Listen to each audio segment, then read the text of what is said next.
It's gratifying to see that modern science is finally catching up with ancient science in regards to digestion and the importance of the gut and the importance of the microbiome.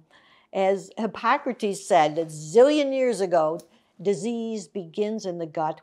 And we know now that our gut is like a separate organ, a 5 or 6 pound sack of all these billions of bacteria that actually help us in many, many ways, including digestion food, including the regulation of bone, the regulation of the immune system. In other words, we are now understanding that we are not an independent organism. We're a multi-organism with many different life forms within us. In fact, we have 10 times as many non-human cells, viruses, bacteria, yeast, in our body as compared to human cells. So we want to nourish and take care of our bacterial presence, our microbiome in the intestine. And as you know, a great way to do that is what cultures have done all over the world, is eating fermented foods. Fermented foods, whether they be true pickles, sauerkraut, yogurt, kimchi, these fermented foods are developed in every single culture. When I was a kid, we ate fermented buckwheat pancakes that were kept on the stove all winter long and put new flour, new yeast in them. This was a form of ferments that was really important to the people.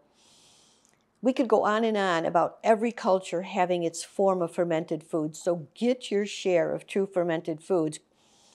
And of course, another thing that indigenous culture had for eons is using fresh whole foods. These are the foods they had. These are the foods that have all the fiber, all the nutrients we need to have. And come to find out, fiber is extremely important for that organ of bacteria that we have in our gut. And fiber is actually the food for these bacteria.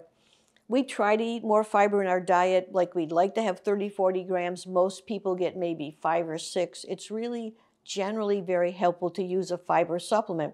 And I'm really proud to say at Alkaline for Life, we have an amazing fiber supplement, which also has the food for this bacteria right in it. It's really a very impressive formula that we'd be able to come up with as a fiber formula. Everyone should use fiber. Everyone should consider about making sure they have a good transit time, not getting constipated. Constipation is really a very big problem for your health and certainly creates an unfriendly environment for that friendly bacteria to live in. Remember also that the fermented foods, if you're not getting enough fermented foods, and it's probably hard to get enough in this culture because we don't have that habit, we may have 1 or 2 a day, think about using probiotics.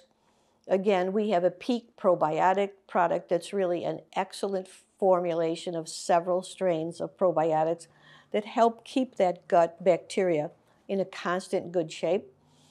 And then, of course, remember that the anti-nutrients like sugar, alcohol can really be not very beneficial for the bacteria. So we want to keep as wholesome as a diet as we possibly can. And of course, exercise is good for everything, certainly good to improve digestion, particularly taking 100 steps after every meal. As the Chinese say, 100 steps after every meal, 100 years of life. The Chinese, the ancient Ayurvedic, the Taoist, all the ancient cultures knew that digestion is really important. They would say, eat in a peaceful place, eat in a calm place, chew your food carefully. I've written 10 Steps to Stronger Digestion and several blogs on digestion. You might look those up. A great idea to take care of your digestion. It's a much bigger picture than the microbiome, but the microbiome is where we see the shortcomings of our systems of eating and the types of food we choose and our lifestyles, the impact that has on that bacterial presence. Have fun with this, and you're going to see really many advancements in the field of studying the microbiome. Comment gut, and we'll send you a link to our superior digestion products. And you can also look up 10 Steps to Stronger Digestion on betterbones.com.